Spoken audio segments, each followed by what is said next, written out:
जरूरत होती है। ये वो दस्तावेज हैं जिसमें सरकार कैसे बनेगी, उसके क्या काम व अधिकार होंगे, वो कैसे काम करेगी, नागरिकों के अधिकार व कर्तव्य क्या होंगे। प्लीज हमारे चैनल को लाइक और सब्सक्राइब जरूर कर ले। उनकी रक्षा कैसे होगी, कानून क्या होंगे, जैसी तमाम बातें समाहित होती हैं। भारत में 26 नवंबर का दिन संविधान दिवस के रूप में मनाया जाता है। इसी दिन देश में राष्ट्रीय कानून दिवस भी मनाया जाता है। असल में संविधान को देश का सर्वोच्च कानून भी कहा जा सकता है। इस देश का चलाने वाला संविधान 26 नवंबर 1949 को बनकर तैयार हुआ था। यही वो दिन था जब पहली बार संविधान को अपनाया गया और राष्ट्र को समर्पित किया गया था। इसके बाद 26 जनवरी 1950 में इसे लागू किया गया था। इसलिए हर साल 26 नवंबर को संविधान दिवस और 26 जनवरी को गणतंत्र दिवस मनाया जाता है। डॉक्टर अंबेडकर को संविधान सभा की ड्राफ्टिंग सभा का अध्यक्ष होने के नाते संविधान निर्माता होने का श्रेय दिया जाता है। अंबेडकर को ही संविधान का जनक कहा जाता है। लेकिन भारतीय संविधान को लिखने वाले शख्स प्रेम बिहारी नारायण रायजादा थे। उन्होंने अपने हाथ से संविधान को लिखा था। पंडित नेहरू ने उन्हें ये जिम्मेदारी सौंपी थी। क्या है इस वर्ष संविधान दिवस का विषय? इस वर्ष का विषय हमारा संविधान, हमारा स्वाभिमान है।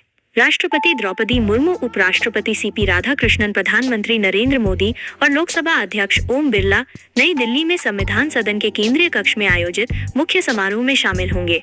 भारतीय संविधान की खास बातें। 1 साल 2015 में भारत सरकार ने 26 नवंबर को संविधान दिवस के रूप में मनाने का फैसला किया था। 2015 इसलिए खास वर्ष था क्योंकि उस साल संविधान निर्माता डॉक्टर भीमराव अंबेडकर की 125वीं जयंती मनाई जा रही थी। 2 भारतीय संविधान विश्व का सबसे लंबा लिखित संविधान है।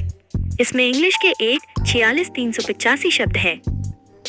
3 back of borrowing minus Bharat के संविधान में कई देशों के संविधान की विशेषताओं को अपनाया गया है।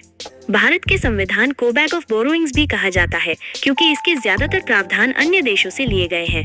इसके कई हिस्से United kingdom, America, Germany, Ireland, Australia, Canada और जापान के संविधान से लिए गए हैं। इसमें देश के नागरिकों के मौलिक अधिकारों, कर्तव्यों, सरकार की भूमिका, प्रधानमंत्री, राष्ट्रपति, राज्यपाल और मुख्यमंत्री की शक्तियों का वर्णन किया गया है। विधान पालिका, कार्यपालिका और न्यायपालिका का क्या काम है, उनकी देश को चलाने में क्या भूमिका है, इन सभी बातों का जिक्र संविधान में है।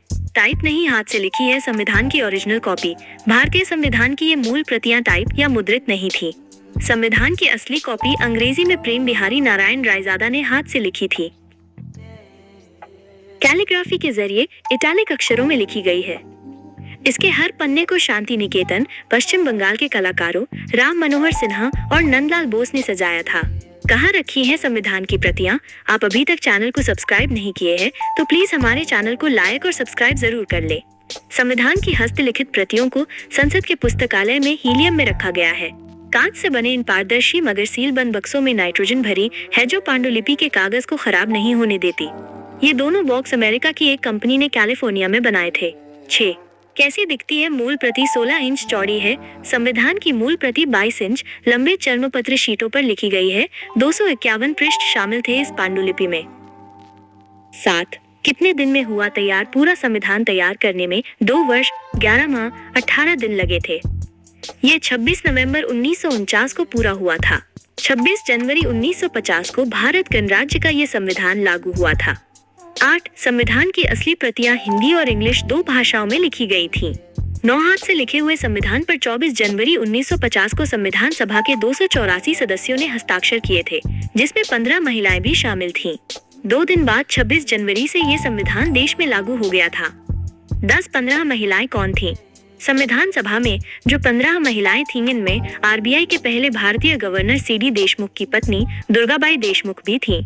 साथ ही कुछ अन्य महिलाएं जैसे विजयलक्ष्मी, पंडित सरोजिनी नायडू, अम्मू स्वामीनाथन। दक्षिणायनी वेलायुधन बेगम रायसुल का संविधान निर्माण में खासा योगदान रहा है। 11-24 जनवरी 1950 को संविधान सभा की आखिरी मीटिंग हुई।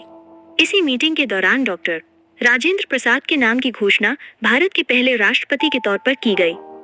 12 मूल रूप से भारतीय संविधान में कुल 395 अनुच्छेद 22 भागों में विभाजित और 8 अनुसूचियां थीं। संविधान के तीसरे भाग में मौलिक अधिकारों का वर्णन किया गया है। 13 भारतीय संविधान की मूल संरचना भारत सरकार अधिनियम 1935 पर आधारित है। 14 डॉक्टर भीमराव अंबेडकर को भारतीय संविधान का निर्माता कहा जाता है। भारत के पहले कानून मंत्री डॉक्टर भीमराव अंबेडकर संविधान मसौदा समिति के अध्यक्ष थे। 15 भारतीय संविधान में नागरिकों के मौलिक अधिकारों का वर्णन संविधान के तीसरे भाग में अनुच्छेद 12 से 35 तक किया गया है। 16 भारत के संविधान का निर्माण संविधान सभा द्वारा किया गया था। भारत की संविधान सभा ने संविधान के निर्माण से संबंधित विभिन्न कार्यों से निपटने के लिए कुल 13 समितियों का गठन किया था। 17 अंबेडकर ने क्यों कही थी संविधान जलाने की बात? साल 1953 में राज्यसभा में जब संविधान संशोधन को लेकर बहस चल रही थी, तब बाबा साहेब राज्यपाल की शक्तियां बढ़ाने के मुद्दे पर अड़े थे। अल्पसंख्यकों के हितों की रक्षा पर भी वो अडिग थे। इस बहस के दौरान बाबा साहेब ने कहा कि छोटे तबके के लोगों को हमेशा डर लगा रहता है कि बहुसंख्यक उन्हें नुकसान पहुंचा सकते हैं। उन्होंने कहा था, मेरे मित्र मुझसे कहते हैं कि संविधान मैंने बनाया है।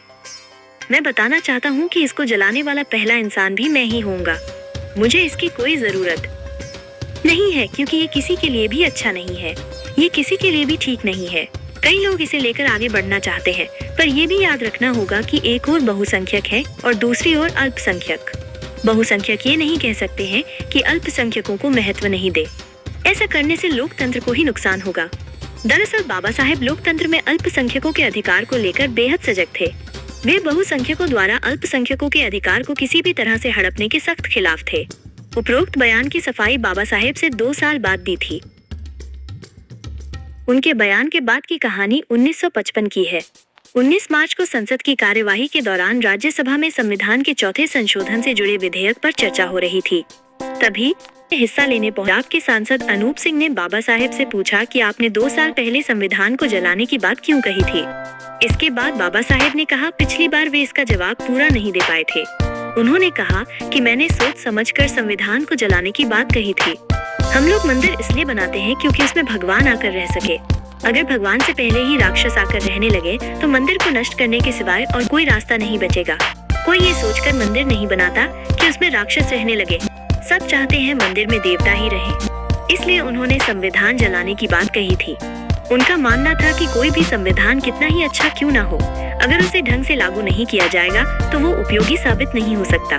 इससे पहले जब संविधान लागू हुआ तो बाबा साहेब ने उसी दिन कहा था कि हम सबसे अच्छा संविधान लिख सकते हैं, लेकिन उसकी कामयाबी आखिरकार उन लोगों पर निर्भर करेगी जो देश को चलाएंगे।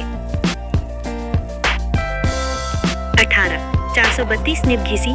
प्रेम बिहारी नारायण रायजादा को हाथ से संविधान लिखने में 6 महीने लगे और कुल 432 निब घिस गयी। 19 लिखने की कोई फीस नहीं ली। प्रेम बिहारी नारायण रायजादा ने संविधान लिखने की कोई फीस नहीं ली थी। उन्होंने हर पेज पर अपना नाम और अंतिम पेज पर अपने गुरु व दादा मास्टर राम प्रसाद सक्सेना का नाम लिखने की शर्त रखी थी। 20 संविधान की हिंदी कॉपी कैलीग्राफर वसंत कृष्ण वैद्य ने हाथ से लिखी है। 21 करीब 3 साल तक 53,000 से ज्यादा नागरिकों ने संविधान सभा की विजिटर्स गैलरी में बैठकर संविधान का ड्राफ्ट बनाते समय हुई बहसों को देखा। 22 संविधान का हर हिस्सा भारत के राष्ट्रीय इतिहास के किसी दौर या सीन के चित्रण से शुरू होता है। संविधान के हर हिस्से की शुरुआत में नंदलाल बोस ने भारत के राष्ट्रीय अनुभव और इतिहास के किसी दौर या सीन को दिखाया है। 23 आर्टवर्क और इलस्ट्रेशन कुल 22 जो ज्यादातर मिनिएचर स्टाइल में बनाए गए हैं भारतीय उपमहाद्वीप के इतिहास के अलग अलग समय की झलक दिखाते हैं, जिसमें सिंधु घाटी में मोहनजो-दारो, वैदिक कालगुप्त और मौर्य साम्राज्य और मुगल काल से लेकर राष्ट्रीय स्वतंत्रता आंदोलन तक शामिल हैं। 24 भारत के राष्ट्रीय झंडे को उसके मौजूदा रूप में 22 जुलाई 1947 को हुई संविधान सभा की मीटिंग के दौरान अपनाया गया था, जो 15 अगस्त 1947 को अंग्रेजों से भारत की आजादी से कुछ दिन पहले हुआ था। 25 एम.एन. रॉय 1934 में संविधान सभा बनाने का विचार रखने वाले पहले व्यक्ति थे, जो आखिरकार 1935 में नेशनल कांग्रेस की आधिकारिक मांग बन गई। संविधान 26 जनवरी 1950 को लागू हुआ। ये जानकारी आपको पसंद आई है तो प्लीज हमारे चैनल को लाइक और सब्सक्राइब और शेयर जरूर कर ले। जय श्री राम जरूर लिखे।